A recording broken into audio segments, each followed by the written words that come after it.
hadda waxa u jiray Soomaaliland u jeestay siilaay maalinta la doortaan la kowsaday Soomaaliland inaan balaleelheeda waayo amaanta iga fiican la helaa haddii wanaag u jirnaan waa sheegay laakiin inta badan waxaan ahay inaan fiiriyo dhaliilaha inaan raadiyo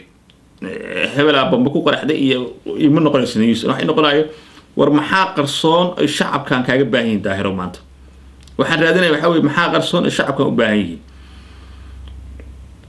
waayahay siilaan u jees siilaan arrinteedii iyo Soomaaliland waa wada beriba waxaa jirtay shirkadahan ka hadli jiray xawaaladaha Soomaalida yaan ka hadli jiray waxaan ka hadli jiray xawaalada Qaran Express waxaan dhihi jiray war qaran hala iska ilaaliyo waxaan dhihi jiray war qaran waa maafiyo war qaran waa argagixiso waa la dacway loo raalay qabsaday dadkii Soomaalida waa ugu naceen islaamihii iyo dadkii qurbo joogta ah ee ku darsaday $20,000 waa naceen war waxaan dhihi jiray lacagtiina kala baxay nimankan waa maafiyaha aamin way xoogaalnimadeedan yaan matqana ka hadlay waxa la yiri wadno daahir ala soo waa baadisto nimanka la caaw ka rabaa waa soo wada waa u soo dhabalay runtii nimanka niman aan wada dhalno way ninka meesha istaba isku reeraan banahayba ma fahamtay hasa yeeshay dadku umar u digay dadkan la hawar wuxuuna matqana haysaga qasaarna meeshan de maanta maxaa dhacay dadkii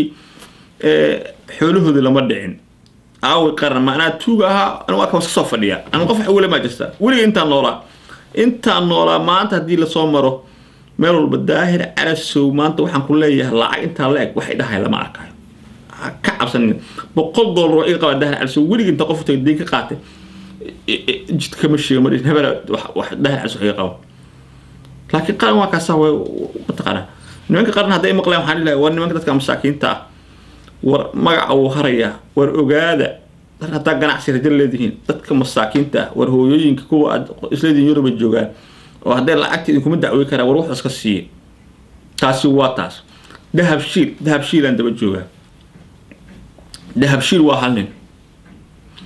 war ninkaas haduu bari ku yahay waxa aniga waxay u maleeyay dadka wax u dhibtay ninka ana wiilka aniga arkay Cabdirashiid ee muqaylka ah maxkamadda isla fariisana laba jeer tii saddexaadna hadda ay noo socoto